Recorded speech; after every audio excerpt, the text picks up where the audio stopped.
Un abrazo fraterno, combativo y lleno de conciencia a toda nuestra querida audiencia del glorioso movimiento Izquierda Unida, en cada rincón de nuestro país y en todo el mundo. Gracias por acompañarnos, por pensar, por cuestionar y por seguirnos a través de nuestras diferentes plataformas digitales. Aquí estamos, una vez más, diciendo lo que otros callan. A continuación lo dejamos en manos de nuestros expertos que analizarán la verdadera razón detrás de todo este abuso que se está cometiendo en contra de nuestro hermano pueblo de Venezuela. Bienvenidos.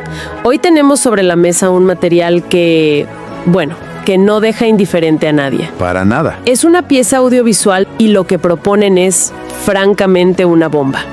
Una teoría completamente distinta sobre por qué Estados Unidos, bajo la administración Trump, puso sus ojos en Venezuela. Sí, le da una vuelta de tuerca a todo. Y lo que queremos hacer hoy es simple, ¿no? Vamos a meternos de lleno en el argumento de esta gente. A desglosarlo. Exacto. Para ver cómo lo construyeron. No para darles la razón o quitársela, sino para entender su lógica, pieza por pieza. Entender la perspectiva. Y el punto de partida es muy potente. La fuente nos dice, olvídense de la democracia, de sacar a Maduro. Incluso del petróleo. Incluso del petróleo como única razón. La explicación que ellos dan es mucho más específica y, según afirman, profundamente personal. Y esa explicación aterriza en un punto muy, pero muy concreto. Si le quitamos todas las capas, la afirmación central del material es que el verdadero imán, lo que atrae a Donald Trump hacia Venezuela, es su gigantesca riqueza en minerales de tierras raras. Tierras raras. Exacto. Y lo que es fascinante aquí es cómo desvían por completo la conversación de los temas habituales. Claro. O sea, en lugar de hablar de ideología o geopolítica, nos dicen que miremos al subsuelo venezolano, a un recurso que luego conectan con lo que describen como un interés empresarial directo de la familia Trump. Es casi una narrativa de película. Totalmente. Reduce toda una maralla de política exterior a la búsqueda de un tesoro. Un tesoro. Me gusta esa palabra porque nos lleva a la primera pregunta obvia. Si todo el argumento se basa en esto, tenemos que entenderlo bien. ¿Qué son exactamente estas tierras raras? Porque, el nombre ya suena a algo de ciencia ficción. El nombre es muy bueno, sin duda. Y la fuente las presenta como, digamos, los cimientos invisibles de nuestro mundo moderno. ¿Cómo así? Son un grupo de 17 elementos químicos.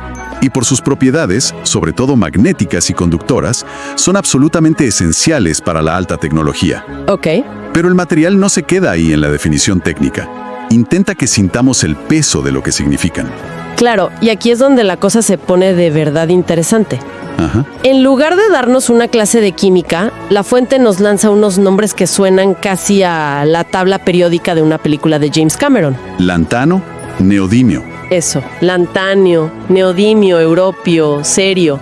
Pero la clave no son los nombres, sino lo que hacen. Exacto. Nos dicen que, por ejemplo, el neodimio es el ingrediente secreto de los motores de los autos eléctricos. O de los imanes de nuestros audífonos. Justo, lo que los hace tan potentes y pequeños. O sea, son los componentes que hacen posible la tecnología que usamos todos los días, desde un celular hasta un misil guiado. Y para que no quede ninguna duda de su importancia, la fuente usa una frase lapidaria. ¿Cuál? Dice, textualmente, sin esos minerales, sencillamente no se puede hacer nada. Fuerte. Y no es una exageración casual dentro de su narrativa. Es el pilar de todo su argumento. Buscan establecer una dependencia total. Una vulnerabilidad. Una vulnerabilidad casi existencial para cualquier superpotencia. No son un lujo. Son, según esta visión, son el equivalente al acero en el siglo XIX o al petróleo en el XX. Quien los controla, controla el futuro. De acuerdo. La premisa está clara. Son indispensables. Y a partir de ahí, la fuente empieza a armar el tablero de ajedrez geopolítico. Ya nos convencieron, para efectos del argumento, de que estas tierras raras son vitales. El siguiente paso es explicar por qué Venezuela de repente es el centro de ese tablero. Y lo hacen con dos movimientos muy claros en su narrativa. Dos movimientos que juntos crean lo que presentan como la tormenta perfecta. A ver. El primero es ponerle un precio al tesoro. La fuente lanza una cifra que es, a todas luces, para dejar a cualquiera con la boca abierta. ¿Qué cifra? Aseguran que Venezuela tiene reservas de estos minerales por valor de $1 trillón. $1 trillón. Vaya número. Es una cifra casi abstracta. Precisamente. Y el uso de una cifra tan redonda y enorme no es casual. Es una técnica retórica potentísima. Para anclar la idea. Exacto. Ancla la magnitud del argumento en la mente de la audiencia. Hace que cualquier acción, por drástica que sea, parezca proporcional a lo que está en juego. Claro. Se aleja de un análisis técnico y árido para entrar en el terreno de la mitología económica. No es un yacimiento, es El Dorado. Entendido, es el cebo. Pero un tesoro, por muy grande que sea, no genera un conflicto si hay otras fuentes, ¿no? Correcto. Y aquí es donde meten el segundo pilar de su argumento, el que convierte el interés en desesperación. Justo ahí. Si conectamos las piezas, la fuente nos presenta un callejón sin salida para Estados Unidos. Introduce un dato que presenta como un punto de quiebre geopolítico. La afirmación de que China, el mayor productor mundial. Por lejos. Pues afirman que China le cerró el mercado a Estados Unidos. Cito lo que dicen. China cerró el mercado de minerales de tierras raras a los Estados Unidos. No se los va a vender más. Un momento antes de seguir. ¿La fuente da algún contexto de por qué China haría algo tan drástico? O sea, explica si fue por la guerra comercial, si hubo una razón específica o simplemente lo presentan como un acto de hostilidad de la nada para que la trama funcione. Es una pregunta clave. Y la respuesta es que no. El material lo presenta como un hecho consumado, un portazo. Ah, ok. No se detiene a analizar las complejidades de la política comercial. Lo enuncia como una verdad absoluta. Y en su narrativa, esto es muy efectivo, porque no distrae. Va al grano. Simplemente crea el problema. El edicto a la tecnología, o sea, Estados Unidos, acaba de perder a su principal proveedor. Esto transforma el escenario por completo. Ya no es buscar un proveedor más barato. Según ellos, es una emergencia nacional. Claro, el reloj empieza a correr. Entonces, la lógica que nos presentan es: tienes una necesidad vital de un recurso. Tu principal proveedor te corta el suministro. Y de repente descubres que un país con el que tienes una relación, digamos, complicada, está sentado sobre la reserva más grande del mundo. El argumento se escribe solo. Se escribe solo. Y además establece una relación de causa y efecto muy limpia, muy directa. La acción de China crea la crisis. Venezuela es la única solución a la vista. Entiendo. Y este planteamiento es crucial porque prepara el terreno para la parte más incendiaria de su teoría. La parte personal. Donde intentan demostrar que este interés de Estado se convierte, en realidad, en un negocio privado. Ok, entiendo la lógica hasta ahora. Un recurso vital, un proveedor que se retira, pero todo eso sigue sonando un problema de Estado, de seguridad nacional. Sí, hasta ahí es geopolítica pura. ¿Cómo lo convierten en algo personal? ¿Cuál es el supuesto vínculo directo con Trump que mencionabas al principio? Aquí es donde la fuente pone sobre la mesa la que considera su carta ganadora. ¿La prueba? La prueba que, según ellos, une todos los puntos. Detallan una acusación muy concreta. Afirman que el hijo de Donald Trump, y cito, acaba de firmar un contrato con el Pentágono por $1.300 millones. ¡Wow! Un contrato que estaría directamente relacionado con estos minerales. 1.300 millones. Esa es una cifra increíblemente específica. Suena muy contundente. Pero a ver, la fuente muestra el contrato, cita un informe del Pentágono, un reportaje, o simplemente lanza el número. Porque en detalles así es donde una teoría se sostiene o se derrumba. La fuente lo enuncia como un hecho, pero no presenta el documento en pantalla. Tampoco cita una fuente primaria verificable durante el video. Entiendo. Lanza el número y el actor, el hijo de Trump, y los presenta como la conexión irrefutable. Y el objetivo es claro. Claro. El objetivo de esa cifra tan precisa es generar un aura de credibilidad, como de información privilegiada. El mensaje implícito es demoledor. ¿Que no es por el país? Exacto. Que la política exterior de la primera potencia mundial no estaría siendo guiada por la seguridad nacional, sino por la posibilidad de que una empresa familiar concrete un negocio multimillonario. Es la prueba del móvil personal. Ya veo. Y para que esto no parezca un caso aislado, una coincidencia, intentan reforzar la idea presentando lo que ellos llaman un patrón de comportamiento. Exactamente.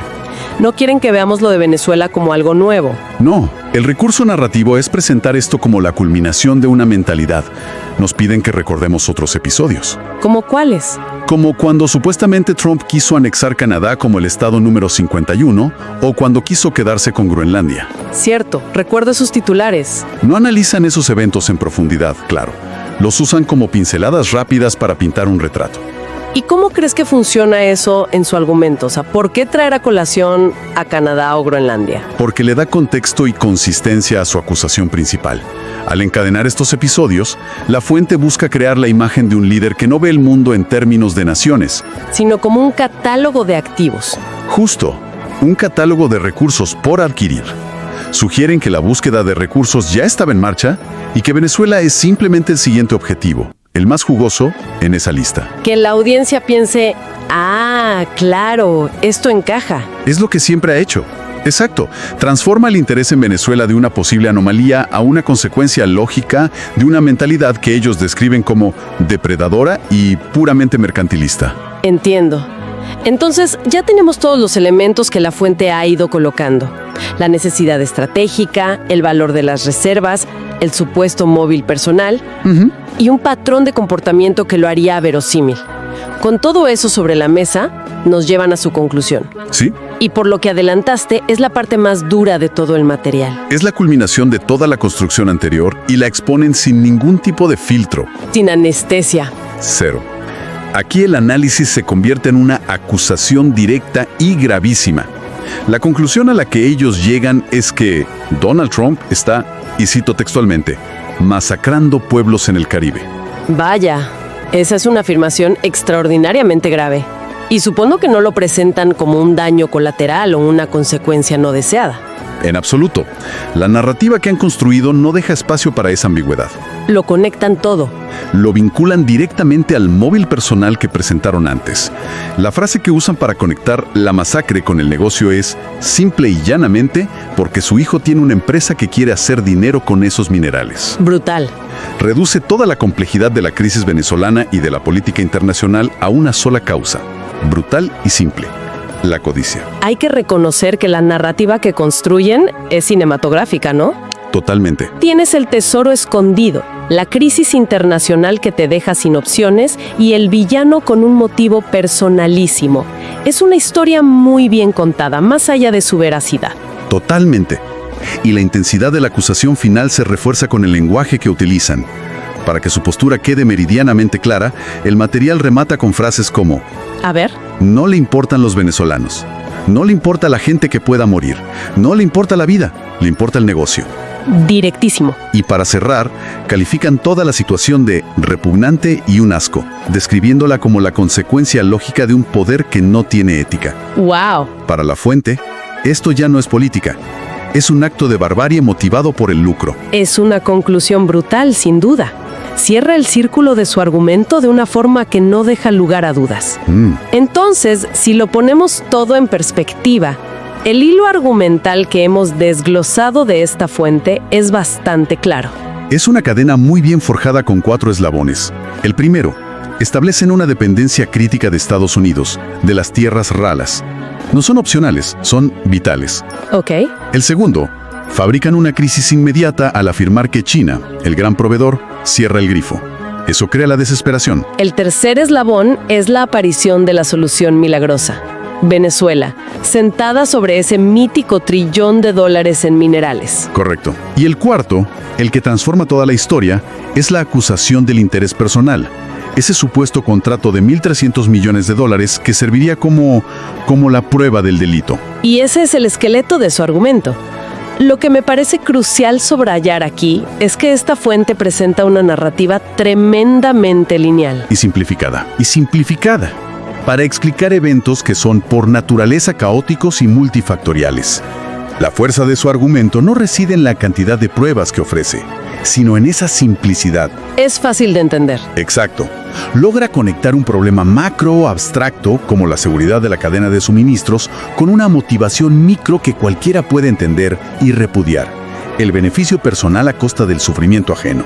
Es una explicación que apela directamente a una desconfianza que mucha gente ya tiene hacia el poder, ¿no? Totalmente.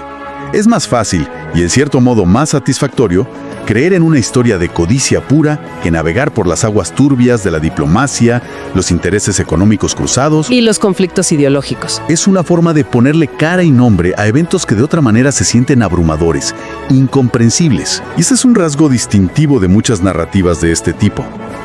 Buscan una verdad oculta que sea a la vez simple y reveladora. Y aquí la verdad oculta es que Detrás del gran teatro de la política exterior, lo que hay es un negocio familiar. La eficacia de este argumento a menudo no depende de su rigor factual, sino de lo bien que encaje en una visión del mundo preexistente. donde se asume que el poder siempre actúa por interés propio. Y egoísta, exacto. Totalmente de acuerdo. Y fíjate que, más allá de las afirmaciones específicas de esta fuente, el análisis nos obliga a pensar en una cuestión mucho más amplia. Una tensión que probablemente existe en todas las decisiones de política exterior, en cualquier país y en cualquier época. Es la pregunta del millón, ¿no? La línea a menudo borrosa entre lo que es un interés estratégico nacional y lo que pueden ser los intereses privados de quienes están en el poder. Es una línea muy fina. Finísima. Defender las cadenas de suministro de un recurso vital puede ser considerado un interés nacional. Claro. Asegurar que una empresa concreta, casualmente ligada al poder, se beneficie de esa defensa, eso es otra cosa. El verdadero desafío es que, desde fuera, a veces las dos cosas pueden parecer idénticas. Exacto. Y eso nos deja con una reflexión final. En un mundo donde las decisiones de unos pocos pueden afectar la vida de millones, ¿dónde se traza realmente esa línea? ¿Cómo puede una persona, un ciudadano, llegar a discernir si una acción responde a una necesidad genuina de un país o si está siendo impulsada por la ambición de un pequeño grupo? O si es una mezcla. O si es que acaso, y esto es lo más probable, casi siempre son las dos cosas a la vez. ¿Qué herramientas tenemos realmente para diferenciarlo? Y con esta cuestionante hasta aquí llegamos por hoy. Gracias por acompañarnos, por escuchar con mente crítica y corazón consciente. Desde nuestro movimiento Izquierda Unida, reafirmamos nuestro compromiso con la verdad, con la dignidad de los pueblos y con la defensa de la vida por encima de cualquier interés económico. No normalicemos, no bajemos la guardia, no dejemos que el silencio sea cómplice. Sigan conectados a nuestras diferentes plataformas digitales, compartan este contenido y formen parte de esta conversación que despierta conciencias. Nos despedimos de ustedes, hasta el próximo encuentro, porque la verdad no se calla y la conciencia no se negocia. Movimiento Izquierda Unida, somos MIU.